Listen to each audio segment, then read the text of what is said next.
Hello, everybody. In the last lecture, we started with network security protocol, and I gave you the definition of protocol already. Protocol is a set of rules, and there are layers in networking where set of protocols per layer are there: physical layer, okay, application layer, security network layer. So here network security protocol is one of the protocol used for that particular network. Okay, there are various protocols in network security. So this topic describes network security protocol that you can use to protect data in your network. IPsec and VPN, then SSL, TLS, Kerberos, OSPF authentication, and SNMPv3. These are some protocols. I will see one by one in very short. IPsec and VPNs. IPsec is defined by the IPsec working group of IETF. IETF is an association where this working group has designed an IPsec protocol. It provides authentication, integrity, and data privacy between any two IP entities. Management of cryptographic keys and security association can be done manually or dynamically using IETF defined management protocol called Internet Key Exchange or IKE.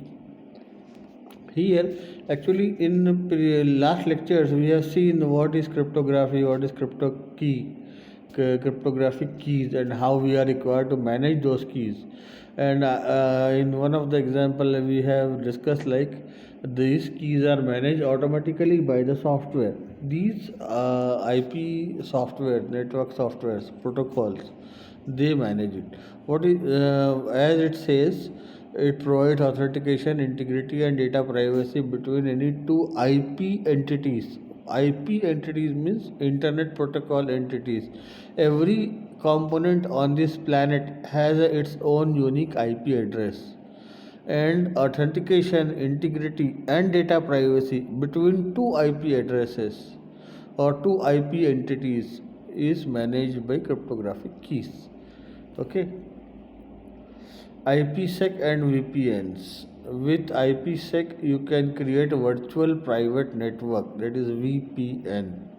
A VPN enables an enterprise to extend its private network across the public network, such as Internet, through a secure tunnel called a security association. IPsec VPNs enables the secure transfer of data over the public internet for some same business and business to business communication and protect sensitive data within the enterprise's internal network. Here, VPN is a virtual private network on internet. We use internet and we have our own network where internet is accessible to all, but VPN is accessible to our selected persons. Business to business transaction or internal communication between the employees in the firm. This is covered by VPN. SSL and TLS, these are the two protocols. SSL protocol provides data encryption, data origin authentication, and message integrity. It also provides server and client authentication using X.509 certificates. This X.509 certificate is a concept for uh,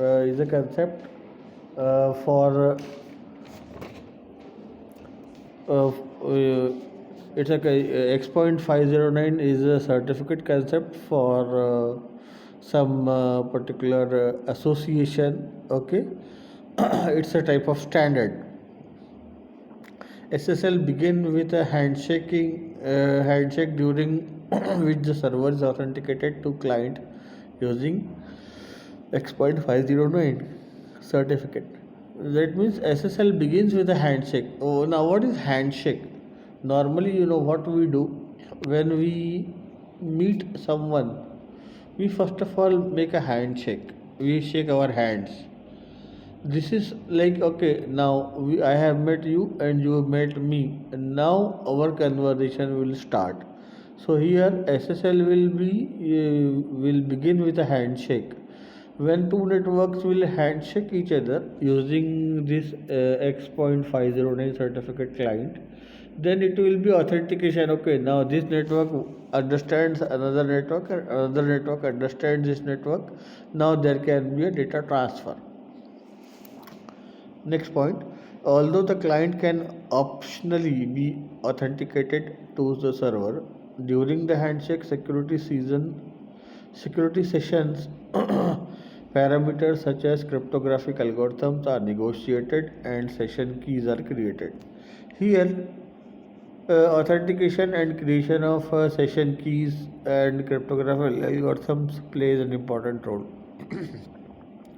After the handshake, the data is protected during transmission, which with data origin authentication and optional encryption using session keys.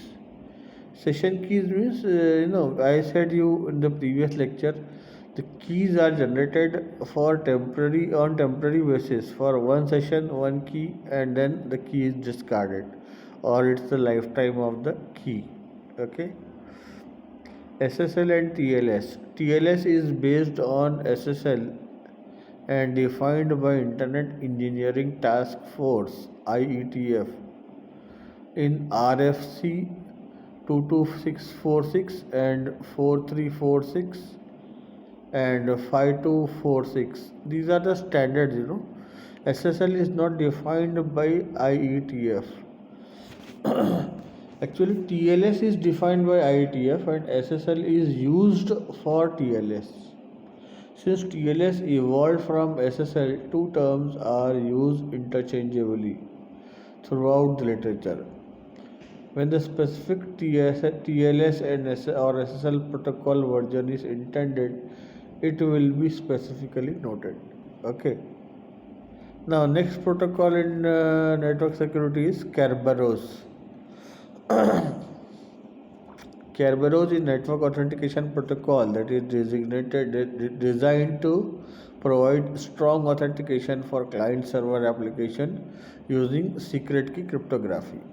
The Kerberos network authentication protocol assumes that services and workstations communicate over an insecure network. It allows client and servers to do either one-way or two-way authentication. It allows data encryption and prevents password from having to be retyped to access network services, and also prevents the transmission in plain text over the network. This feature can help reduce needs of to manage multiple passwords. These are all parts of Kerberos. It's one type of protocol where passwords and other things are there, and we use it for authentication. Okay, basically Kerberos is used for network authentication protocol. OSPF authentication is there. Communication server OSPF, that is open shortest path first dynamic routing protocol, supports message authentication and message integrity of OSPF routing message through the use of OSPF. MD5 authentication security protocol is defined by RFC 2328. Okay, this is one type of communication server OSPF, and routing protocol is there. It's a routing protocol. Okay. Routing means it will place one to other area by authentication. OSPF MD5 authentication ensures that an unauthorized IP resource cannot inject OSPF routing message into the network without detection, thus ensuring the integrity of routing table in the OSPF routing network.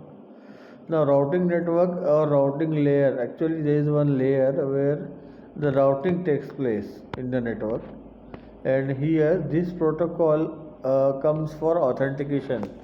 It will authenticate whether the IP address which is coming into the picture is authorized to do so or it is not authorized to do so. If it's not authorized, then it will not allow or it will come into picture. Okay. SNMP-v3. SNMP-v3 defined in RFCs 3410 through 3415 is a standard based solution for SNMP security. Okay, these are the standard numbers. It is categorized as a user based security model USM, which provides a different level of security based on the user accessing the managed information.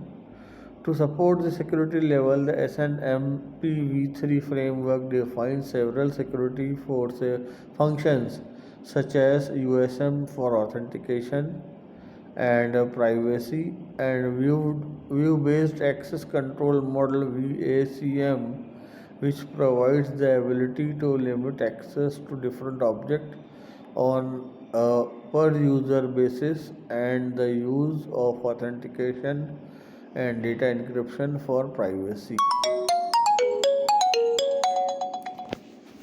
These are some points.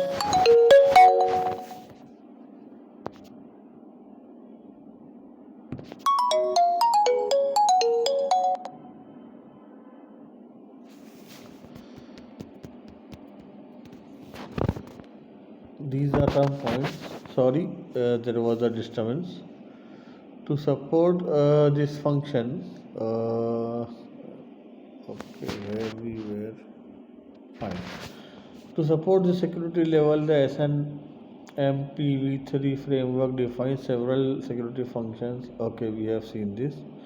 However, SNMP is not just enhanced security.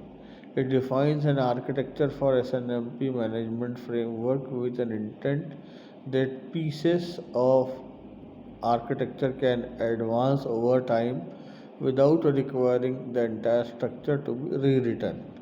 So these are the parts of SNMP v3. We have another protocol, it's called HTTP, that is Hypertext Transfer Protocol. Normally this protocol is used for internet, for communication between sites. Okay, it is an application layer protocol for transmitting hypermedia data documents such as HTML. It is designed for communication between web browsers and web servers, but it can also be used for other purposes. HTTP follows a classical client server model with client opening a connection to make a request, then waiting until until it receives and responds. HTTP is a stateless protocol, meaning that the server does not keep any data state between two requests. Fine. Here in HTTP there are some concepts called HTTP cache. Actually the spelling is CACHE, but we don't read it cache, it's cache. Caching is very important for fast website. This article describes a different method of caching and how to use HTTP headers to control them. This here, you know what happens? If a website is very fast, so we have to store it for in temporary memory location. This temporary memory location or temporary storing of data is called caching. Then we have HTTP cookies. How cookies work as different RFCs.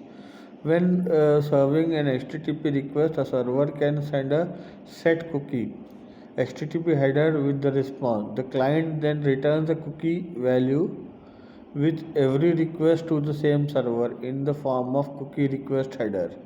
The cookie can also be set to expire on a certain date or restricted to a specific domain and path. It is as if these HTTP cookies are playing a role of a mediator between one website and another website, one form of. Okay. Then you have HTTP client hints. Client hints are a set of response headers that a server can use to proactively request information from client about the device network used user and user agent specific preferences. The server can then determine which resource to send based on the information that the client choose to provide.